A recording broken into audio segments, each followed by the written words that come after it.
Welcome everyone to this Monday edition of Inside India. I'm Sri Jegarajah. Let's take you across today's headlines. India reportedly holding off on plans to buy US arms as the fallout from President Trump's plan to hike tariffs on India over its Russian dealings. President Trump will now be meeting Russian President Vladimir Putin in Alaska this Friday. Some of the shine coming off gold prices amid uncertainty about US tariff policy on gold bars, which has sent the price of precious metals to record highs. And Tesla will be driving into its second Indian showroom in New Delhi weeks after its first opening in Mumbai.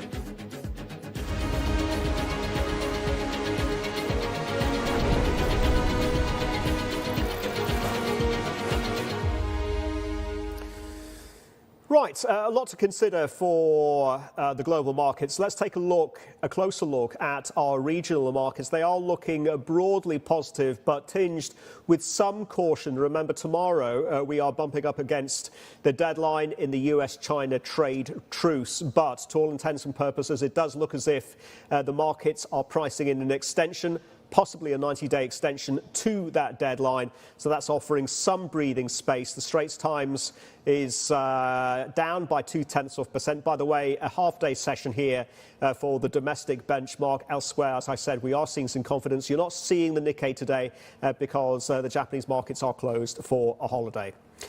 Indian markets, however, will be joining us in about 45 minutes' time. Let's give you a guide to the market action with futures, Gift Nifty futures at 24,432 and some change implied.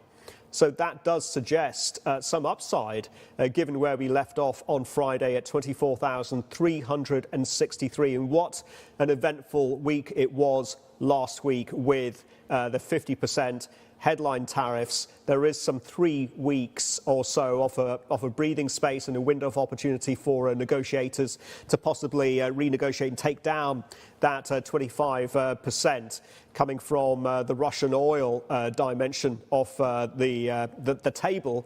So that's what the markets are hoping for and perhaps waiting for. In the meantime, US President Donald Trump says he will meet his Russian counterpart Vladimir Putin in Alaska on Friday, August the 15th.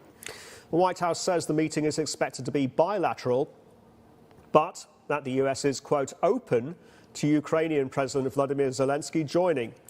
President Trump has been threatening to tighten the screws on Russia with new sanctions to force an end to its war in Ukraine. And as I said earlier, India facing 50% US tariffs over its purchases of Russian oil welcomed news of the scheduled meeting. Separately, Prime Minister Narendra Modi spoke with President Putin on a phone call. Both leaders reaffirmed their commitment to deepening what they call a special and privileged strategic partnership. Prime Minister Modi also said he looks forward to hosting the Russian president later this year. Now, after steep US tariffs, cracks are showing between Washington and New Delhi.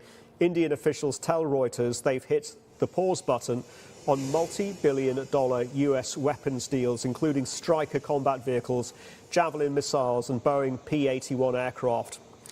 The Indian Defence Minister was reportedly scheduled to go to the United States to announce these new deals, but that visit has now been cancelled. India's Defence Ministry calls reports of a pause false, but for now, the big-ticket buys are on ice. Tariffs are also creating confusion among importers of gold bars. That's already led some suppliers to pause deliveries. The Customs and Border Protection ruling suggests Swiss-made killer bars, the most traded bullion size in US futures markets, could face a 39% tariff. Industry groups warn that the move could disrupt global supply chains, but the White House says it plans to clarify what it calls misinformation and issue an executive order soon. Spot gold prices are coming off record highs and currently in Asian trade at $3,377.39 troy ounce. They are nearly up 30% so far this year. Higher gold prices also helped Titan in the last quarter as the Indian jeweler posted a 50% jump in Q1 profit.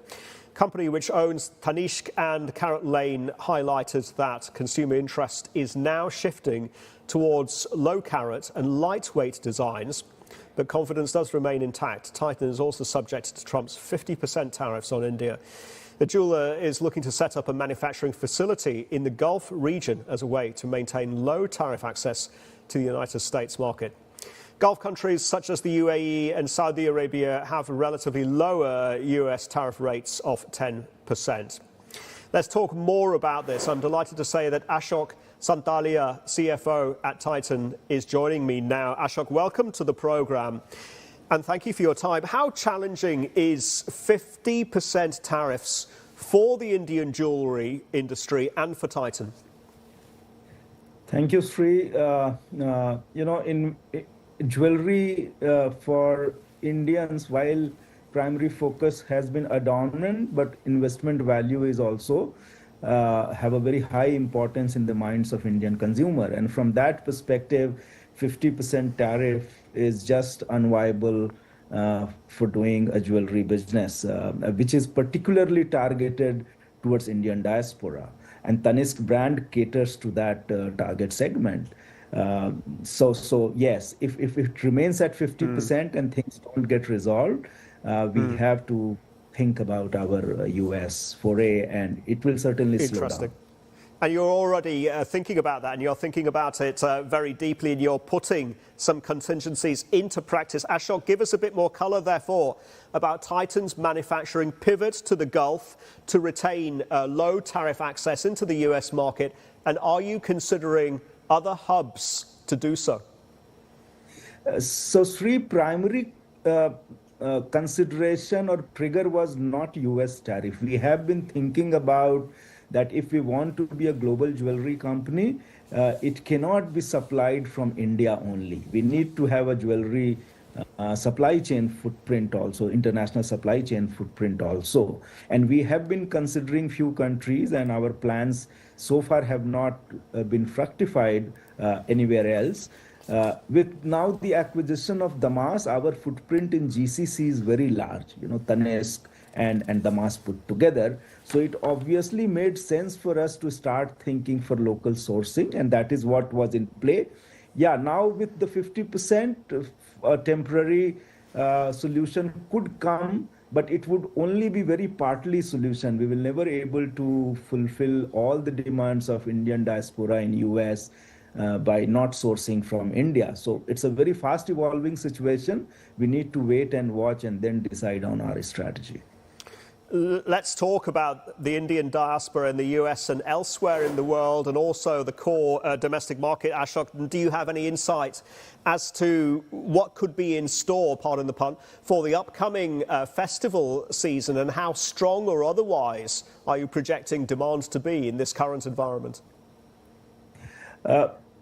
Yeah, with the volatility of gold prices, which, in a month, $100, $200, or in a day, $50, $60, consumers are very, very alert about, and to that extent, sentiments are slightly subdued. So buyer growth, which is a very important matrix for us, which in a way suggests to us the volume growth for our business, for the gold jewelry is at this point of time muted, while diamond jewelry is still okay.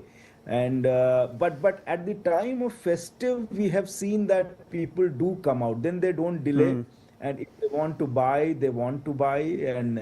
So wedding, Diwali, and other festives, which are now festive season is coming up in India and elsewhere also for Indians, that they do come into the market. Yes. But in between festives, when there is a period, we have seen lull, people wanting to wait and watch and waiting for some correction to happen in the prices.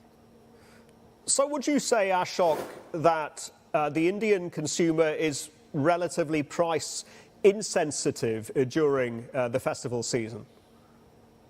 True. And also very strong investment mindset as far as gold jewelry is concerned. That also makes them slightly immune to the price level as long as they are stable.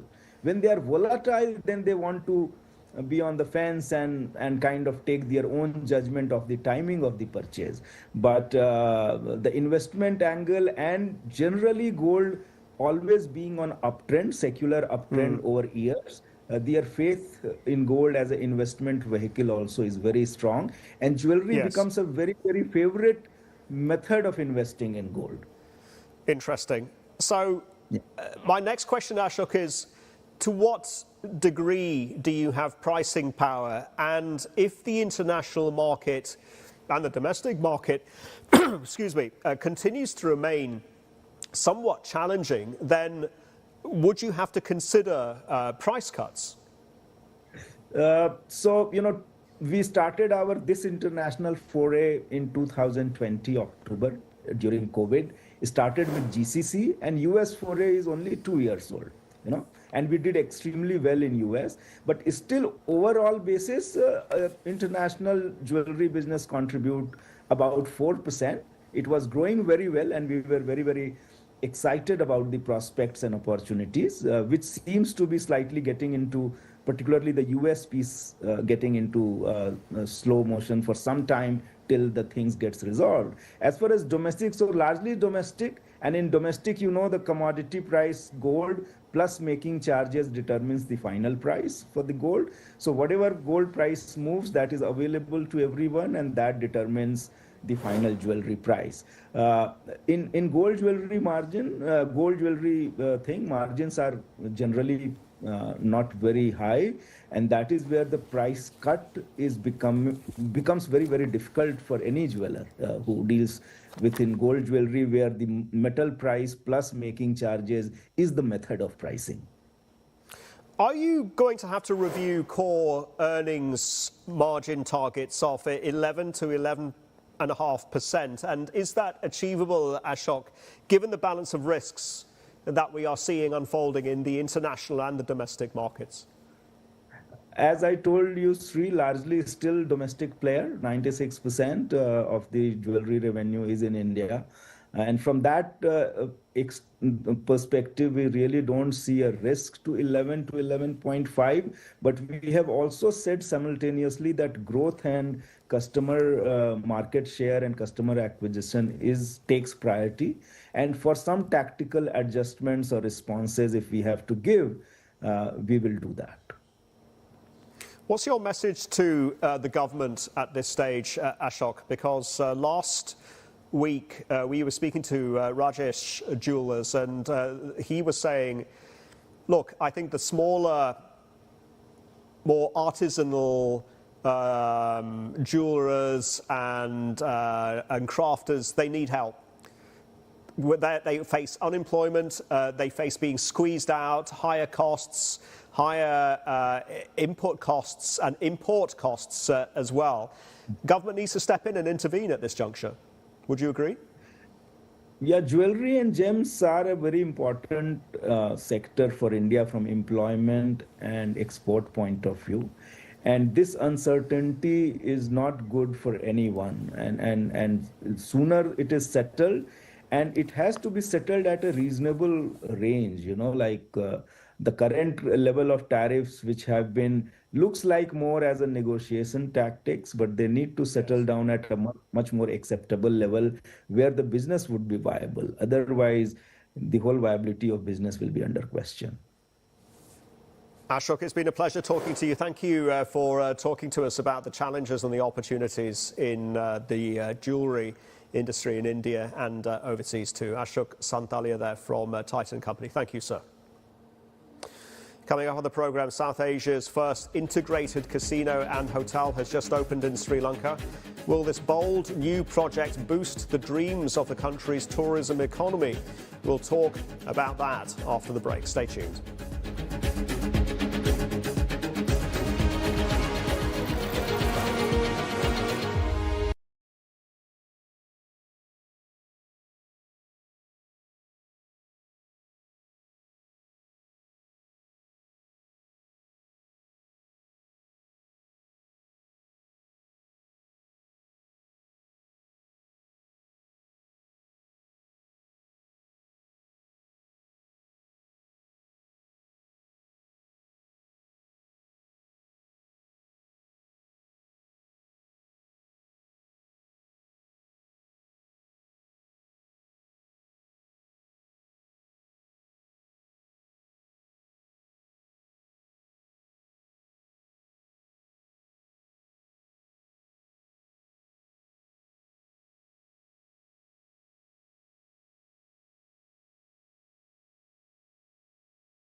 Welcome back. In Colombo this month, a glittering debut for Melco's City of Dreams, touted as South Asia's first integrated casino and hotel. The luxury property is a joint venture between Hong Kong's Melco Resorts and Sri Lankan conglomerate John Keel's group.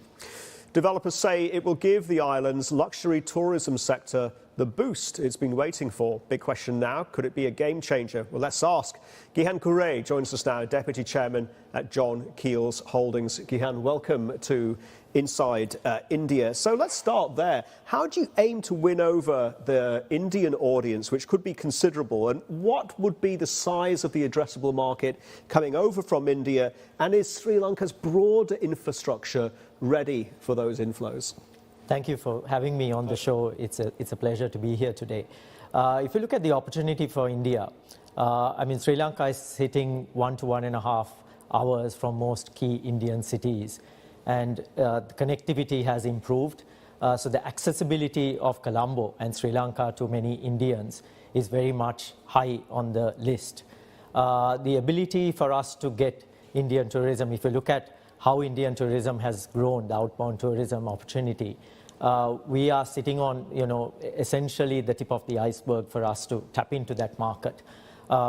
Many Indians who come into Colombo enjoy the destination, and now with the integrated resort that we've just opened with City of Dreams, we think that opportunity is ripe to be able to get Indians to come into Colombo. So it's not just the other offering of, the beaches and the rest of the tourism offering, but you also have something that Colombo can offer. So the total market, if you look at the number of Indians traveling out, we really need to tap into just a very small segment of that market to really move the needle for what is the tourism inflows into Sri Lanka, which is just over 2 million, which is really not tapping into the full potential of the country. Is the China market an opportunity? Sri Lanka historically has had recently a good relationship with China. It has been somewhat controversial when you consider some of the perceptions about the debt trap on the government side.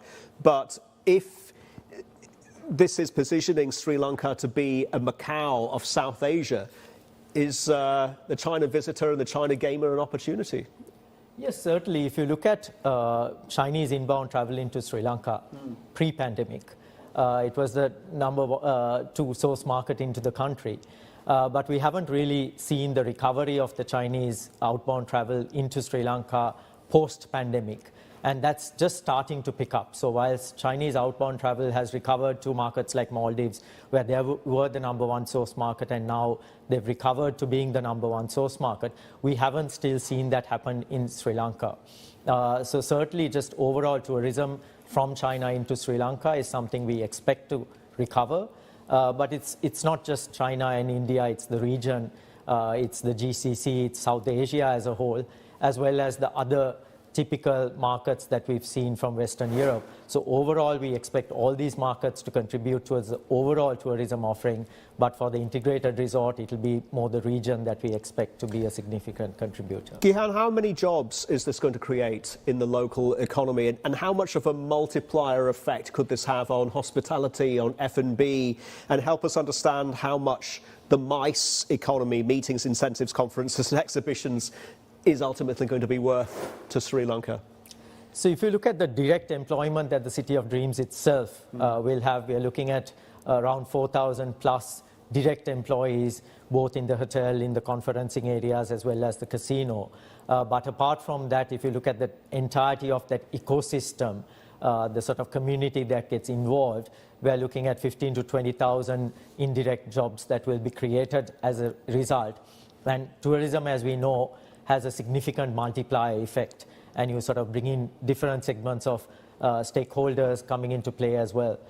So it's something that we expect to contribute meaningfully to employment creation, both direct and indirect. Indeed. I recall here in Singapore about 15 years ago when the same debate, and there was a furious debate about what integrated resorts and what a casino economy could bring. There was a lot of concern about social iniquity, etc. I'm wondering, the Sri Lankan public, have they been largely supportive of this venture, or has there been opposition, protests, or outright hostility? No, if you look at tourism itself and integrated resorts, we think this is an opportunity to really demonstrate and ensure that the offering as a country is elevated to another level. If you look at the history of gaming in the country, we've had gaming in the country, we've had casinos in the country for the last couple of decades, and there haven't been issues. Of course, there's been a sort of policy development, and now the framework that's in place right now enables gaming. The evolution of this has been that over the last couple of years, the government initially brought out regulations that enable gaming, and now there's a gaming regulator that's due to be set up. And with that, we think the regulations will be brought up to a standard that is acceptable. We've got Melco Resorts, who are partners in this venture, very well-reputed international partner, and we're very happy to have them on board. And naturally for them, they were also very keen to have a regulatory environment that would be supportive and conducive for them to operate in Sri Lanka. Sri Lanka's just recovering from what has been a devastating economic crisis in 2022. Do you think that City of Dreams is going to struggle, perhaps, Gihan, with a perception issue and questions over how it's really going to benefit Sri Lankans as opposed to benefiting a few wealthy individuals who can afford to go to what is, to all intents and purposes, a luxury resort? I think, as we spoke of before, I think the opportunities for broader tourism and the growth opportunity for the country.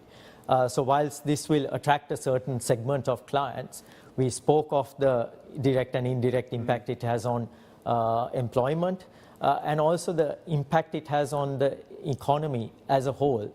So whilst tourism itself will grow in the country, we believe this will be also a key catalyst. You spoke of meetings, incentives, the MICE segment as well as the casino. So this is an opportunity for us to sort of catalyze the level of growth that we'll see, which will benefit Sri Lankans overall, because what it does for the economy in terms of growth, bringing in the tourism numbers, foreign exchange inflows, and so on, is something that will be not just for John Keys or Colombo, but for Sri Lanka and the overall economic impact that it can have and benefit all Sri Lankans. And my heart is with Sri Lanka because my origins go back there. And it's just fascinating because every time I go there, it's just so diverse geographically. You've got Kandy and the beautiful hill countries, you've got Galle, you've got the north as well, and what could be something of a tourism reboot and a northern reboot over there.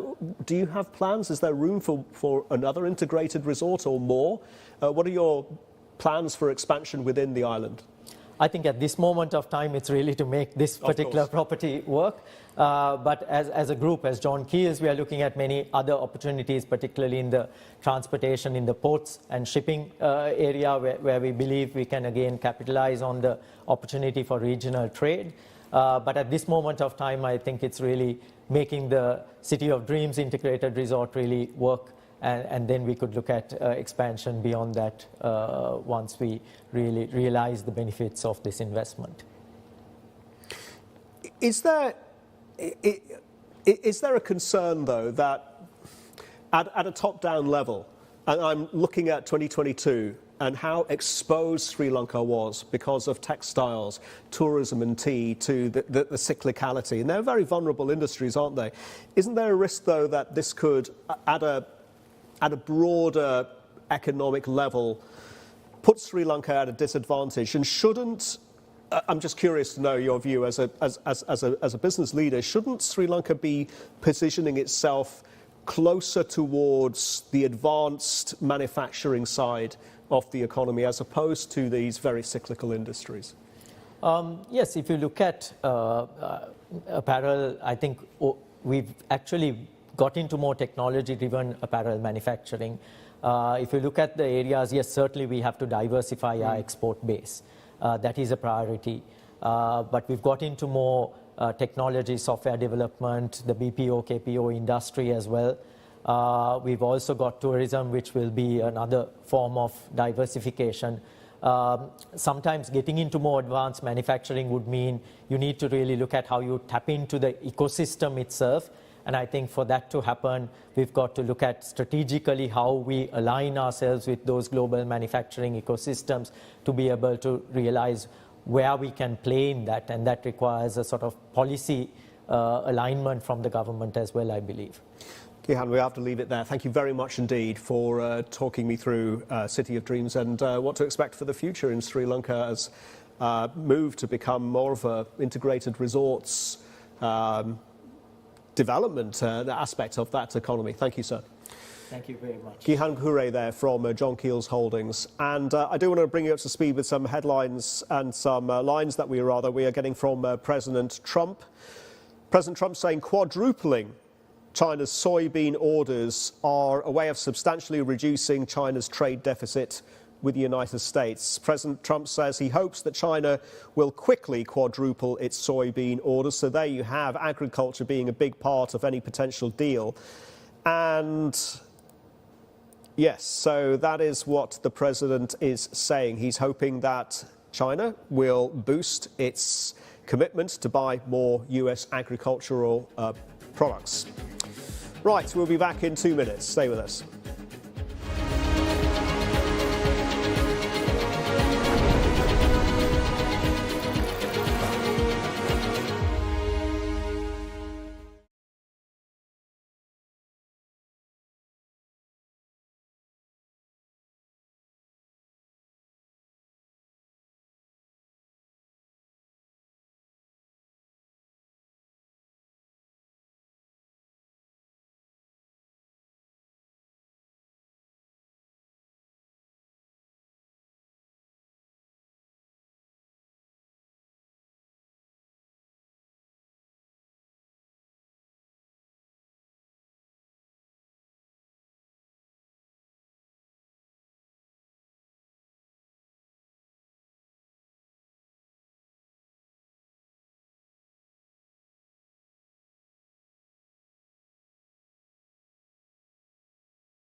Welcome back. Tesla is expanding in India. The EV maker is set to open the doors of its second showroom today in New Delhi. The move comes just weeks after the EV maker debuted in the country with its Model Y and a flagship store in Mumbai.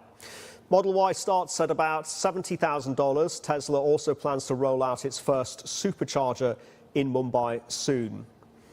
US retailer Best Buy is weighing a ramp-up of its India tech team, planning to grow its Bengaluru centre from 350 to around 500 employees in the coming months. The expansion will focus on digital and AI roles, including software engineers and product managers. Best Buy's Bengaluru office is now its largest global tech hub, even though the company doesn't have retail stores in India. This move reflects a broader trend of global firms turning India's GCCs into high-value innovation centres. Meanwhile, Costco is also preparing to open its first India Global Capability Centre. And we are counting down to the market open in India. This is how we are shaping up. Looks like we will see a bounce, judging by what futures are telling us. This is the picture. Implied open at 24,434. So if that does materialise, that would represent a lift off about just under 100 points, considering where we left off for the Nifty 50, which was 24,363. Let's give you the exchange rate while we are at it. Dollar rupee at 87.5225. Last week, both the benchmarks, the Nifty and the Sensex, saw one of their biggest weekly losing streaks in recent years, weighed down by tariffs and disappointing earnings. Let's get more on the market outlook with VK Vijayakumar, Chief Investment Strategist at Geojit Financial Services. Vijay, great to have you on the programme. Do you think Dalal Street is now finally pricing the balance of risks, both external and domestic, correctly? Me on the show. We have partly discounted the negative news, only partly. If the 50% tariffs imposed by President Trump on India, 25% reciprocal tariff plus the 25% penal tariffs for importing oil from Russia, if that remains after the deadline of August 27th, then the markets have the potential to correct a little bit more, because that will be hurting our exports to US significantly. So that is one thing which the market has not yet discounted. Domestically, we expect things to improve from the third quarter of this financial year. The fundamental reason for the weakness in the market has been the poor earnings growth of the last financial year. We had the Nifty more than tripling from the COVID lows of 7,511 in March 2020. And it rallied all the way from 27,511 to 26,277, giving fantastic returns to investors. But that rally had a fundamental support of 24% CAGR earnings growth during this period, 2020 to 2024. I'm talking about the financial year in India from April to March.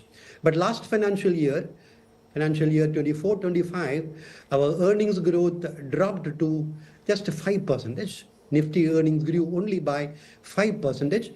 So this pedestrian growth has pushed up the valuations in India, and that explains the poor performance of the Indian market. Actually, India is significantly underperforming other markets.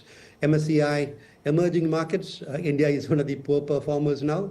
We are already 7% down from the peak levels of September 2024. Vijay, let's take the best case scenario post August the 27th. Let's say, for the purposes of argument, that 25% tariffs on those countries that import Russian crude oil, they are lifted, negotiations are fruitful. Even then, we still have 25% headline tariffs. How problematic will that be for the market? And would that require a deeper correction? No, that won't warrant a deeper correction, and that won't significantly have a macroeconomic impact on India. Well, we have a trade surplus of $45 billion with US, that is a fact. Our exports are around $87 billion and imports around $42 billion. So that leaves a good trade surplus of $45 billion. But then out of this $87 billion of Indian exports to US, around 47 billion are tariff exempted items like pharmaceuticals and electronics. So only $40 billion of exports will be impacted. And $40 billion of exports to US is only 1.4% of India's GDP, very insignificant. India is a domestic consumption-driven economy. Exports are lower when compared to that of other emerging markets. And this 25% tariffs, even if it remains, it will be bad for our exports, but then its impact on India's GDP growth will be insignificant. Our projections earlier for GDP growth for this financial year has been 6.5%. In the worst case scenario, it may come down to 6.2%. And 6.2% GDP growth this year will make India again the fastest growing large economy in the world and not a dead economy as President described it. Indeed. Vijay, benchmark equity markets last week seemed to be somewhat disappointed, didn't they, that the RBI didn't come out with more of a dovish tilt, given the unfolding balance of risks, both domestically and externally. Would you agree? And do you think that they should have cut by 25 basis points preemptively, perhaps? They have already cut rates by 100 basis points, and the RBI governor categorically stated that they are waiting for the transmission of this rate cut, which is expected to start with the festival season starting in about 1 month's time. We should not be exhausting all our monetary weapons in this uncertain global scenario. That is why the RBI is a little bit cautious. I support RBI stand on this. Understood. Vijay, you just touched on the upcoming festival season, and we were talking about this earlier with Titan and Ashok. This is going to be more so than ever before, this is going to be a very important litmus test on the health of the Indian consumer. What do you think it's going to tell us? Well, we expect the Indian economy, the corporate sector, consumption, everything to respond to the massive fiscal stimulus and monetary stimulus provided by the government. Actually, from the macro perspective, despite this tariff concerns, the macro economy is almost in a Goldilocks scenario. Our inflation is at 3.1%, well within RBI's comfort zone. And the tax stimulus given by the government in the last budget has been much better than all expectations, leaving a lot of disposable income in the hands of consumers. So this always acts with a time lag, and the Q3 of this financial year, third quarter of this financial year, is the right time when we are expecting an uptick in consumption, uptick in earnings, and also uptick in growth. We are very optimistic about that. Understood. Vijay, at a sector level, those areas of the market that are most exposed to tariffs, possible sectoral tariffs, and also associated growth concerns in the North American markets, it's pharma, IT services, the automakers, apparel, footwear, jewelry. Do we need to underweight or perhaps shift to a more neutral allocation in these areas of the market? How would you approach them? Well, these sectors, particularly textiles, gems and jewelry, and to an extent automobile accessories and spare parts, these will be hit, no doubt about that. But then from the earnings perspective, it is not of any significance, because we don't have any listed companies from this space. In the textiles, of course, there are some 5 companies in the listed space, but they're all mid and small cap companies, and no company from the large caps. So the hit to earnings will be insignificant, even though the hit to our employment will be significant, because these are labor-intensive sectors. Coming to the gems and jewelry, again, it is employment-intensive. Our employment will take a hit in these segments if it continues. But then again, there are no companies in the listed space. The leading companies in the listed space, like Titan, for instance, or Kalyan Jewelers, they cater to the domestic gold market and also the gold market in the Middle East, which will not be impacted by Trump's tariffs.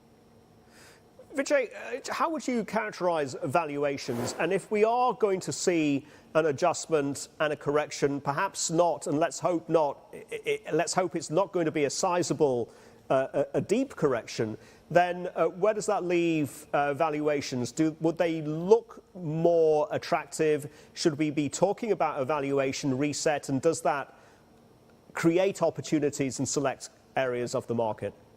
And if so, where? Look, valuation has been the concern for quite some time now. Yes. Even now, after this correction of around 7.6% from the peak, Nifty is now trading at 21 times estimated FY26 earnings. So these are high valuations. But then there is comfort in the large cap space. If you look at the valuations, there is no comfort in the broader market. If you take the median valuations in the mid and small cap segments, the medium valuations are above 40, and there is no justification for these kinds of valuations. But the valuations have been remaining high because the retail investors who have been the newbies, who have been rushing into the market after the COVID crash, they have been buying mid and small cap because mid and small caps have outperformed the large caps. So under the assumption, rather the unrealistic, irrational assumption that the mid and small caps will continue to outperform large caps, they have been buying mid and small caps at unrealistic valuations. So there is room for further corrections in the broader market. But in the large caps, there are areas where investors can nibble, and some segments are attractively valued, like our large cap banks, which are attractively valued. Yes. There are domestic consumption driven segments like telecom, hotels, segments of automobiles, which are attractively valued and can deliver excellent returns to investors from the medium to long term perspective. What are portfolio inflows and outflows telling you amongst foreign investors, VK? When you contrast that with what's been happening with domestic investors, the foreign capital seems to be leaving the Indian market, that's for sure. Domestic capital, it's a very different story. And then we've been getting these mixed signals with longer-term investors like Tesla opening up, despite the US-India trade friction right now, opening up a second showroom. So what is all that telling you ultimately about the flows picture? Your assessment about the institutional activity, foreign institutional activity and domestic institutional activity is 100% true. FIIs have been selling. FIIs sold heavily in the first 3 months of this year, Jan, Feb and March. But in April, May and June, when the valuations corrected a little bit, they again turned buyers. But in July, again, they have sold massively. The total FII selling this year in calendar year 2026 is around $12 billion. This month, they have been continuously selling in the market. But DIIs, domestic institutional investors, are flush with funds because our retail investors are pouring money into the systematic investment plans, SIPs and mutual funds. They are getting around more than $3 billion every month, equity inflows. So if I'm a fund manager and I'm getting inflows steadily, then I will be buying stocks irrespective of the valuations. So that is a challenge that we have. And in the context of this optimism of retail investors, and also in the long-term perspective, of course, the optimism is justified because India's GDP is expected to more than double from the present $4.15 trillion to about $8 trillion by 2032. And India's market can be far more than $8 trillion, perhaps $10 trillion. From that perspective, India presents a very good buying opportunity. The problem is the elevated valuations in the short run. So we have been advising our investors to focus more on fairly valued large caps rather than chasing highly valued mid and small. And the banks and the financials continue to be the best sector to own in that regard. Vijay, can you tell me why Dalal Street was so disappointed with earnings season, and is that set to continue in future quarters or get worse? It need not get worse because the worst is already in the price. After banking and financials, the second largest contributor to the profits of India Inc. Has been for many years now the IT segment, and the IT services segment has been performing very poorly, as you know. There are huge impact from AI that is there. Apart from that, the slowdown in the US economy, and we expect the US economy to slow down further in the second half as a result of Trump's tariffs. If that happens, the IT sector's earnings growth will be, the top line has been growing only at 6% this year. and the bottom line growth is even less than that. So that has been the huge disappointment. Then pharma has been doing well, but then the Damocles sword of, rather the Trump sword of tariffs on pharma is hanging heavy on the pharmaceutical sector. We don't know what transpires with President Trump. Nothing is sure. So despite the good performance of the sector, the valuations, despite attractive valuations, Yes. the sector is not performing. It might perform once the cloud vanishes from this sector. Indeed. We have to deal with known unknowns and unknown unknowns, as Donald Rumsfeld used to say. I was very fond of saying. Vijay, sir, thank you very much indeed for your opinion and your analysis. Thank you. VK Vijay Kumar there from Geojit Financial Services. Thank you, sir. Let's turn the focus once more to the Asian markets, and we are seeing some positivity. As I said, the markets are hoping, let's see if that transpires, for an extension to the US-China trade talks, trade truce deadline, if you will, which expires tomorrow. You're not seeing any quotes for the Nikkei, which is closed for a public holiday. But TAIEX doing well after TSMC's numbers, and up by about 0.6% and 0.7% now, actually, trading around 24,200. Right, as we've been talking about, the trade truce between the United States and China expires tomorrow, August the 12th, which is when tariffs are expected to snap back to three-digit figures on both sides. Effectively, a trade embargo, so that's what markets have to deal with. US and Chinese officials met 2 weeks ago to extend their 90-day agreement, and while officials say that extension is likely, Trump still hasn't given it the all clear. One key consideration in these trade talks has been export control restrictions. Nvidia and AMD have been allowed to sell their chips to China, but according to the Financial Times, both companies must give 15% of their China revenue to the United States government. Analysts say Nvidia has made about $23 billion so far this year from selling their H20 chips to China. Staying with the China conversation, fresh inflation data suggests deflation remains a key issue. Elaine Yu joins us now. Elaine, are the government's efforts to spur consumption through this anti-involution campaign, are they working? Hey, Sri. So on the consumption front, we've seen some impact there. Although the consumer prices were flat in July, if you zoom into the details, there are some signs of life. The core CPI, which strips out the volatile food and energy prices, rose 0.8%. And that's the strongest reading since February last year. And specifically, though, household durable goods and services rose 2.8% year on year. And that's the biggest gain since for more than 20 years now. And these are big ticket items like TVs, home appliances, and EVs. So this shows that the consumption vouchers and the trade-in subsidy programs that we've been seeing are propping up demand. And the key question is, how sustainable is all this, right? Is this real underlying demand or more of a government subsidy-driven sort of sugar rush? And food prices are falling, on the other hand, and they are a drag on the CPI. And Morgan Stanley said that could be possibly weaker demand as the government has more control over employees dining out. But on the flip side, a deflationary pressure is more evident in factory gate prices, and these have been falling for 34 months now. That's nearly 3 years. And producer price index were down 3.6% in July. That was worse than expected. And I want to highlight the coal mining sector, where it was particularly bad, with prices plunging 23% year on year.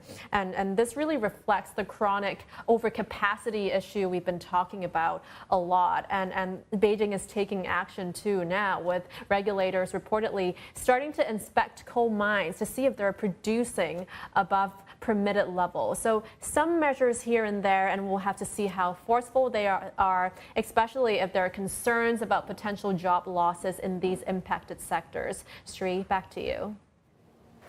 Elaine, great report. Thank you very much indeed for that coverage.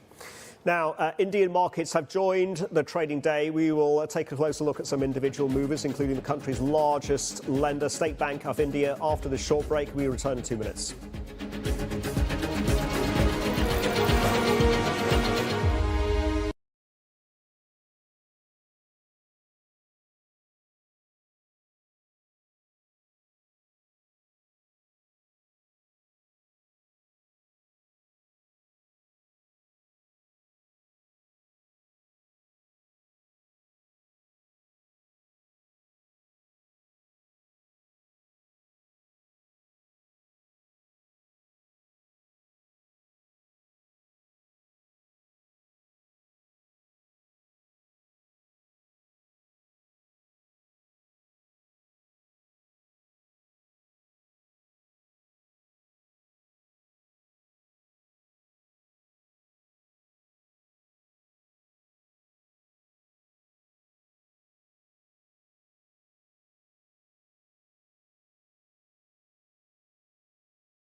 Welcome back. You're watching Inside India. Before we get to the market open, some of the stories we're keeping tabs on.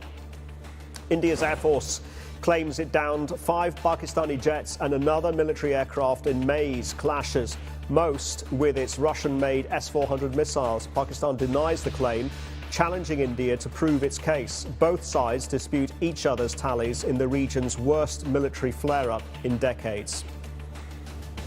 And one large aircraft, which could be either an Lint aircraft or an AWC aircraft, which was taken out at a distance of about 300 kilometers. This is the actually largest ever recorded surface-to-air kill that we can talk about. Rescue operations have ramped up as the search for missing people from last week's flash floods continues. The floods in India's northern state of Uttarakhand killed at least 4 and left hundreds missing. Over 1,200 people have been rescued so far. Israel's Prime Minister Benjamin Netanyahu says he expects to complete the new offensive in Gaza soon. His security cabinet has approved a plan to take control of Gaza City, which he says is crucial to freeing hostages from Hamas. This even as he faces growing backlash from both the international community and from protesters back home. Let's bring it back to the markets and take a look at the benchmarks and how they are shaping up in early trade. The benchmark Nifty 50 looking like this, 24,405. And putting on some traction, actually, up by 0.2%. Let's give you the exchange rate too. The Indian rupee continues to look softer against the US dollar at 87.537. Take a closer look now at some of the movers in the Indian market. Shares of auto major Tata Motors looking like this, up just fractionally. The car maker saw consolidated profits drop by a whopping 63% in the last quarter. US tariffs ate around $342 million from its profits as its UK-based Jaguar Land Rover business dealt with a direct blow. Tata Motors is betting on the upcoming festive season to bring back some demand as the environment remains challenging. We are also watching shares of State Bank of India. This is how they are performing, up by 1.6%. Strong session. India's largest public sector bank expressing confidence in corporate loan growth, despite US tariff-led uncertainties. This comes as SBI's profits rose 12% in the last quarter, beating Q1 earnings estimates thanks to strong Treasury profits. And staying with the banks and finance, shares of Manappuram Finance are performing like this, up by 1.2%. The Indian NBFC, specialising in gold loans, posted a 75% decline in quarterly consolidated net profit, driven by rising bad loans in the microfinance segment. Manappuram's net interest income also declined over 14%. Remember, microfinance loan default rates have been rising among Indian lenders.